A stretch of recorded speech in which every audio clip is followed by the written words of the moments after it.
Las tres preguntas de León Tolstoy.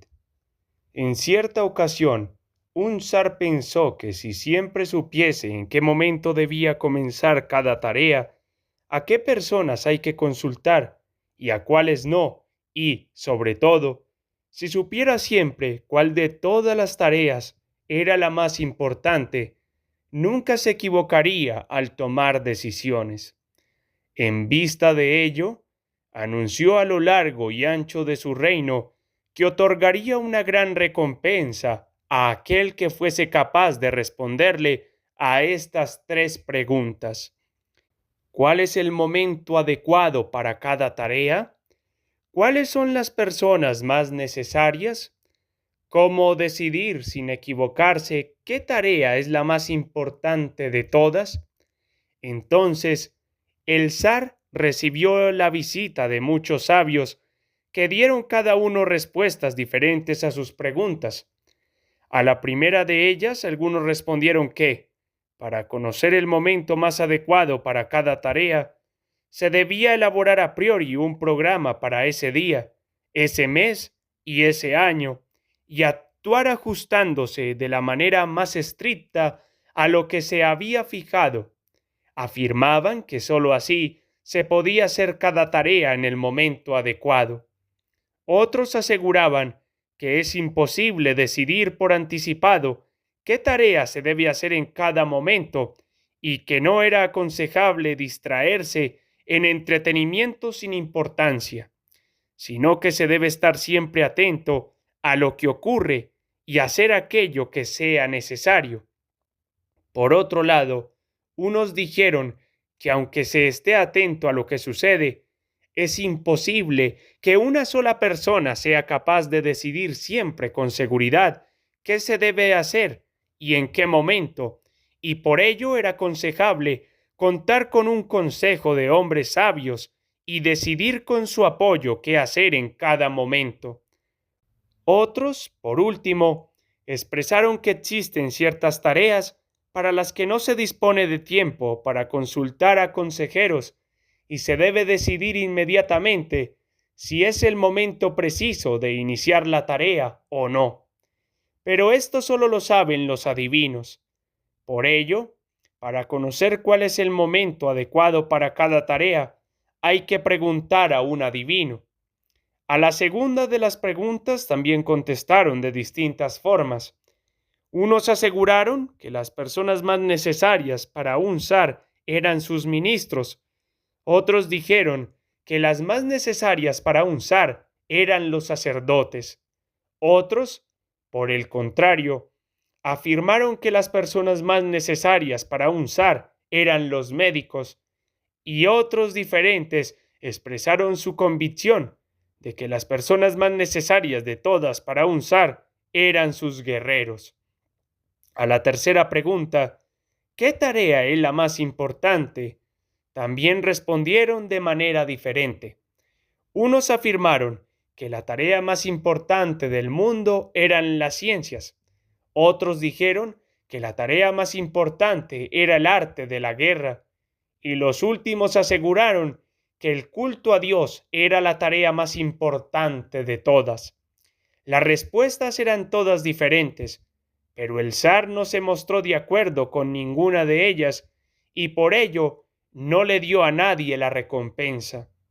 Para lograr encontrar unas respuestas más fiables a sus preguntas, tomó la decisión de consultar a un famoso ermitaño conocido por su sabiduría.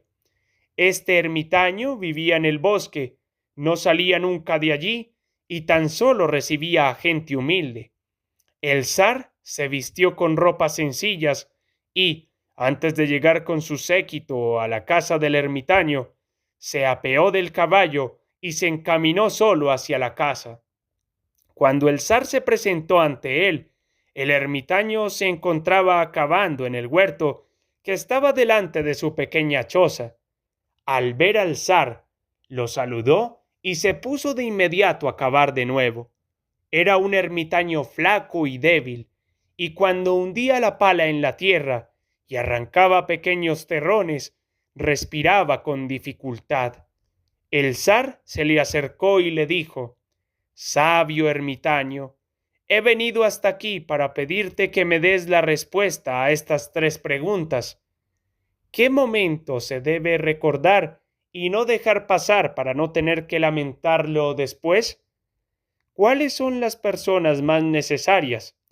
Es decir, ¿a cuáles se debe prestar más atención y a cuáles menos? ¿Qué tareas son las más importantes y, por tanto, qué tareas se deben llevar a cabo antes que las demás? El ermitaño escuchó todo lo que el zar le dijo, pero no respondió nada. Se escupió en las manos y se puso a cavar de nuevo la tierra. Te veo muy fatigado, exclamó el zar. Déjame tu pala. Trabajaré durante un rato en tu lugar. Gracias, respondió el ermitaño, y tras dejarle la pala, se sentó en el suelo. Cuando había cavado 2 hileras, el zar se detuvo y repitió sus 3 preguntas.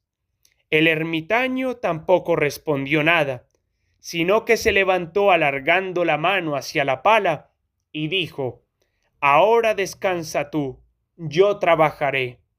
Pero el zar no le dio la pala y siguió cavando. Pasó 1 hora, otra más. El sol comenzaba a ponerse tras la arboleda. El zar clavó la pala en el suelo y dijo: He venido aquí a verte, hombre sabio, para obtener respuestas a mis preguntas. Si no puedes responderme, dímelo para que pueda regresar a mi casa. Mira, alguien viene corriendo hacia aquí, dijo el ermitaño. Veamos de quién se trata. El zar se volvió para ver a un hombre con barba que venía corriendo del bosque. Se sujetaba con las manos el vientre y de detrás de las manos le brotaba sangre. Cuando llegó hasta el zar, se cayó al suelo, puso los ojos en blanco y dejó de moverse mientras gemía con debilidad. El zar, con la ayuda del ermitaño, le desabrochó las ropas. En el vientre tenía una gran herida. El zar la lavó como pudo y la vendó con su pañuelo y un trapo del ermitaño. Pero la sangre no paraba de manar. El zar le quitó en varias ocasiones el vendaje empapado de sangre caliente y le lavó y le vendó de nuevo la herida. Cuando la sangre dejó de salir, el herido se recuperó y pidió que le dieran de beber. El zar trajo agua fresca y le dio de beber. El sol se había puesto mientras tanto y comenzó a refrescar. El zar, ayudado por el ermitaño, trasladó al herido a la casa y lo tendió sobre la cama. Allí, el herido cerró los ojos y permaneció inmóvil. El zar se encontraba tan agotado del viaje y el trabajo realizado que se acurrucó en el umbral y, vencido por el sueño, se quedó dormido el resto de aquella corta noche veraniega. Al despertar por la mañana, tardó mucho tiempo en comprender dónde estaba y quién era aquel extraño hombre barbudo tumbado en la cama que lo miraba con los ojos encendidos. Perdóname, dijo aquel hombre con una débil voz cuando vio que el zar se había despertado. No te conozco y no tengo nada que perdonarte, respondió el zar. Tú a mí no me conoces, pero yo a ti sí. Soy el enemigo que juró vengarse de ti por ajusticiar a mi hermano y arrebatarme mis bienes.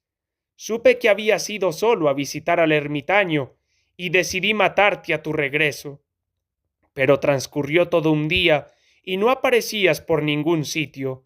Entonces tuve que salir de mi escondite para averiguar dónde estabas y me encontré con tu guardia.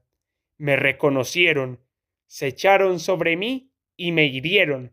Huí, pero perdía mucha sangre y habría muerto si no llegas a vendarme la herida. Yo pretendía matarte y tú me has salvado la vida. Ahora, si vivo y tú lo deseas, te serviré como el más fiel de tus esclavos y ordenaré a mis hijos que hagan lo mismo. Perdóname. El zar se alegró considerablemente de que le hubiese resultado tan fácil reconciliarse con su enemigo, y no solo le perdonó, sino que le prometió que le devolvería sus bienes y que le enviaría también a sus sirvientes y a su médico. Después de despedirse del herido, el zar salió y buscó con la mirada al ermitaño. Antes de irse, quería pedirle por última vez que le contestara las 3 preguntas que le había planteado. El ermitaño se encontraba en el patio plantando semillas, arrastrándose de rodillas junto a los surcos que habían cavado la víspera. El zar se le acercó y le dijo: «Por última vez, hombre sabio, te pido que me respondas a mis 3 preguntas». «Pero si ya se te ha contestado», dijo el ermitaño sentándose sobre sus delgadas pantorrillas y mirando desde abajo al zar, que estaba de pie ante él. «¿Cómo se me ha contestado?», preguntó el zar. «¿Qué cómo? Si ayer no te hubieses compadecido de mi debilidad», contestó el ermitaño, «no habrías cavado por mí esos surcos y habrías regresado tú solo. Este joven te habría atacado y te habrías lamentado de no haberte quedado aquí conmigo. Dicho de otra manera, el momento más adecuado para acabar era ese mismo momento. Yo era la persona más importante y la tarea más importante consistía en hacer el bien conmigo. Después, al llegar aquel hombre, el momento más apropiado para atenderlo fue cuando te dirigiste a él, porque si no le hubieses vendado la herida, habría muerto sin reconciliarse contigo. Dicho de otra manera, la persona más importante era él, y la tarea más importante era lo que hiciste por él. Así que recuerda siempre que el momento más adecuado es solo uno, ahora, y que también es el más importante, porque solo entonces somos dueños de nosotros mismos. La persona más importante es aquella con quien te encuentras ahora, porque nadie es capaz de saber si podrá relacionarse con alguna otra persona.